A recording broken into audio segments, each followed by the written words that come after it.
झटपट पटापट लक्ष्मी जी घर के अंदर प्रसन्न होके अंदर आएंगी घर के पटापट। झटपट पटापट लक्ष्मी जी घर के अंदर प्रसन्न होके अंदर आएंगी घर के पटापट। नाचतो सगळं विसरून पोरी बघता थांबून, निळा पिवळा लाल लाल रांगोळी काढतो वाकून।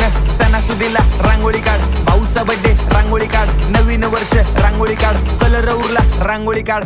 उभी लाईन, आडवी लाईन, तिरपी लाईन, वाकडी लाईन, फुल काढ, चिमणी काढ, हत्ती चुकला पुसून काढ। सगळ्यांनी इकडे लक्ष द्यायचं आहे, टेन्शन घ्यायचं नाही, डान्स करत राहायचा। सासूबाई चिडणार आहेत, घाबरायचं नाही, वाईब करत राहायचे आणि सोबत म्हणायचं झटपट पटापट लक्ष्मी जी घर के अंदर प्रसन्न होके अंदर आएंगी घर के पटापट। झटपट पटापट लक्ष्मी जी घर के अंदर प्रसन्न होके अंदर आएंगी घर के पटापट। पाटापुढे ताटापुढे देवापुढे मागे पुढे सगळीकडे चोहीकडे आम्ही खातो बटाटेवडे, पाटापुढे ताटापुढे